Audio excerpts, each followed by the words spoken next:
эркектер жүргөн жерде биз дагы жүрөбүз. Эркектер кылган ишти биз дагы кылабыз. Эркектер менен кошулуп каяка барса ошол жакта жүрөбүз. Анда ушундай болуп жатса эркектер бизди эч качан сыйлабайт. Биз биринчиден өзүбүздүн ордубузду билишибиз керек. Биз биринчиден келечектеги энебиз. Биздин жөн окуп атабыз, илимибиз кереги жок деп атат. Жок, илимибиз керек. Биз ошо келечекте жакшы балдарды тарбиялаш үчүн биз илим алабыз. Ар бир аял жана ар бир эркек өзүнүн ордун билсин. Өзү ким ал өзү? Ошол өзүнүн ордун билиш керек. Анан элди башкарыш керек, мамлекеттик орундарда иштеш керек деген аял, ошол анын максаты эмне? Элиме кызмат кылайын дейт. Ал элине кызмат кылгысы келсе, алюмму мадрасатун дейт. Бул аял деген бул коомдук мугалим. Эгерде ал мамлекетке салымын кошкусу келсе, ошол үйүндө болочоктогу мамлекетти башкара турган жакшы бир адамды тарбиялап чыкса, ошол мамлекетке кошкон салымы ошол деп айтат элем. Пайгамбар саллаллаху алейхи вассалам айткан, энең сенин бейишиң, энең сенин тозогуң деген ата-энең. Биз ата-энебизди канчалык сыйласак, ошончолук бейишке киребиз. Ата-энебизди канчалык кор кылып карылар үйүнө киргизсек, тозокко киребиз. Ошон үчүн азыркы жаштарга кайрыларым, ата-энебизди, эжелерибиздин намысын ойлоп, биздин татынакай болгон эжелерди коргоп, үйдө отургузуп жүрө берели демекчимин. Эне деген бул аскадагы зоо, ата боорунда агып турган булак. Ал эми бала ортосунда шамчырак. Ошондуктан биз кызбыз, келечекте эне болобуз. Биз эмне үчүн окуп жатабыз азыр? Биз келечекке даярданып атабыз. Балдарыбызга тарбия беребиз деп, адам болуш үчүн окуп атабыз, туурабы? Ал эми эне болгондон кийин эне үйдүн куту, шамчырагы, энесиз үйдү элестете албайсың да, жашоону элестете албайсың. Энеге чексиз мактоолор болсун да, ал эми эне деген бул ушу үйдү сактап, бир нерсени кармап туруучу касиетке ээ. Ошондуктан мен да кыздарга айтып кетмекчимин, баардыгыңар тың, өзүнө тың, күчтүү, туруктуу, мен эркекмин деген, сени багам деген гана эркекке тийгиле да. Ошондо силер эч качан кор болбойсуңар. Ошондуктан ар бир кызга айтып кетмекчимин, өзүңөргө тандап, ата-энеңерге жагып, өзүңөргө жагып, кийинки келечекке ишенип, ага да ишенип, өзүңөргө да ишенсеңер, ага тийип, бактылуу жашагыла. А жөндөн жөн жок эле бир баланы сүйүп калып, баш отуңар менен киришпедип, кор болбогула. Рахмат.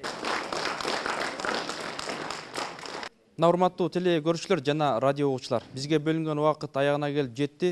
Жаштар өздөрүнүн оюн айтышты. Балким жаштардын оюнан да сиздер жакшы электен өткүзүп, жакшы чечимдерди кабыл алат деген ойдобуз. Албетте, бул жерден бир бетке караганга болбойт. Балким ушул биздин көчөгө чыгарган, балким ушул башка жака жөнөткөн эркектерде да күнөөлөр бар деген ойду айтышты. Жакшы кыз үй ээси, жаман кыз жол ээси деген кыргыздын жакшы накылы бар. Ар үйдө жарык шам сыңар, силер бар жашоо бар чыгар. Манасты тапкан асылдар, кут болсун ушул жазыңар. Авазыр чыгып куштардан, авазы кымыз жыттанган. Кут болсун ушул жаз майрам, сактасын Кудай душмандан. Урматтуу теле көрүүчүлөр, урматтуу радио угуучулар, бизге бөлүнгөн убакыт аягына келип жетти. Жана ошондой эле бүгүнкү биздин Чыгыш университетинин жалпы жаштары сүйлөп беришти. Бул жаштардын да оюнан жакшы чечим чыгарып алат деген ойдобуз. Жана ошондой эле биздин конокторубуз жаштарга кулагыңарга күмүш сырга деген насихаттарын айтып өтүштү. Ушул айтылгандардын баардыгы Кудай буйрса элибизге, жаштарыбызга жакшы өрнөк болот деген ойдобуз. Кийинки ишембиден жолугушканга чейин сак саламат калыңыздар.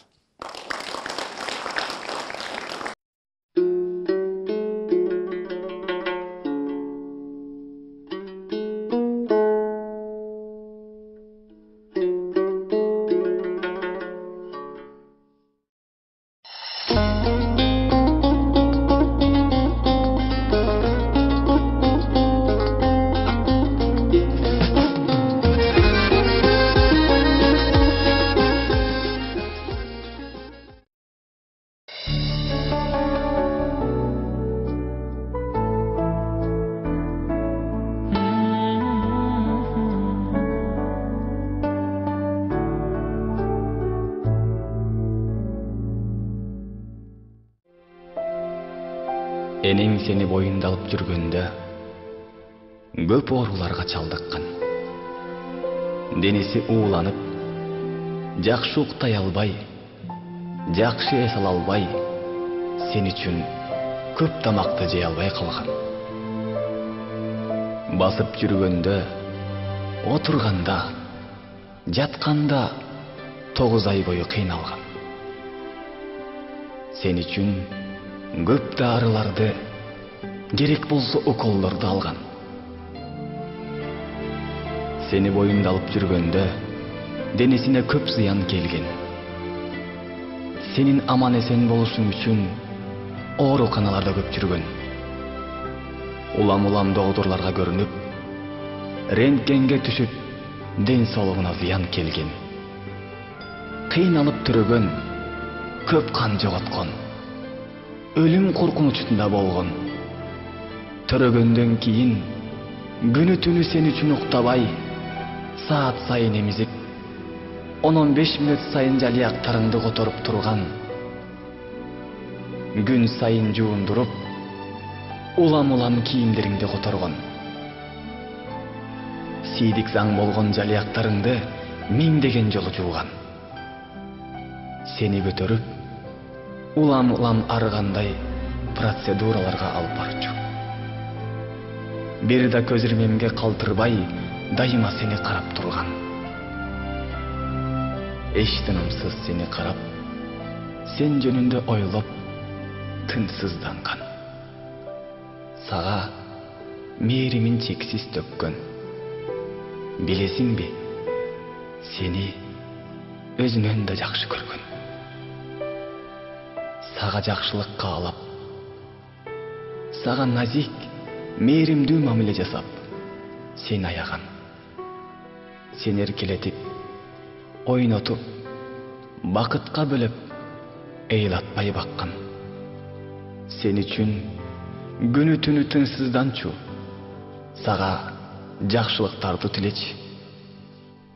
Сени жакшы адам болсун, бактылуу болсун, ден соолукта болсун деп Кудайдан ар күнү суранчу. Өзүнүн кызыкчылыктарын четке коюп, сен үчүн уйкусун, ден соолугун калтырган. Сен үчүн көп убактысын, каалоолорун, мүмкүнчүлүктөрүн курмандык кылган. Өзү жебей тамакты сага берчү. Өзү кийбей кийимди сени кийиндирчү. Билесиңби, сени өзүнөн да артык көрчү. Сен үчүн жанын бергенге да дайым даяр болчу. Канча жолу күн сайын сага төшөк салып, аны кайра жыйнап турчу. Сен канча төгүп жатсаң, сындырсаң, талкаласаң да сабыр кылып, аркаңан тазалачу. Сага канча миңдеген жолу тамак берген. Сен миңдеген суроолорду берсең да, көңүл коюп угуп, эч тажабай түшүндүрчү. Сени тил үйрөтүп, дүйнө таанытып адам кылган.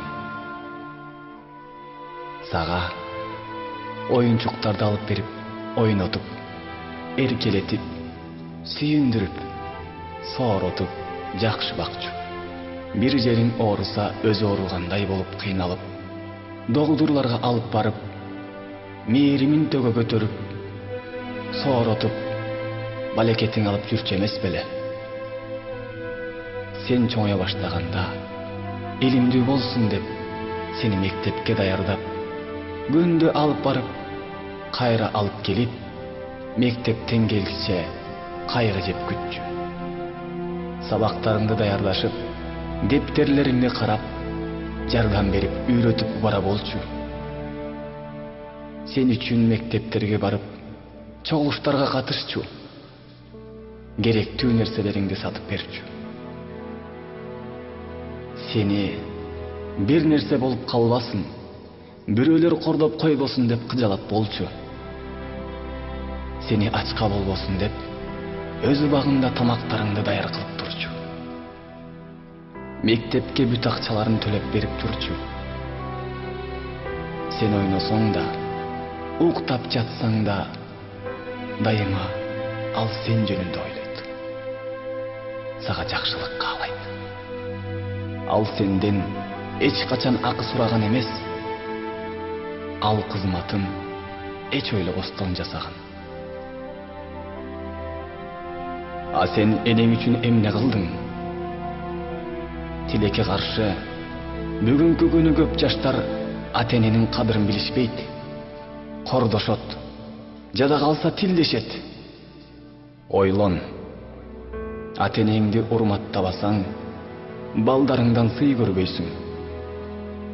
Ата-энеңе сый көргөзбөсөң, Алланын мээримине бөлөнбөйсүң.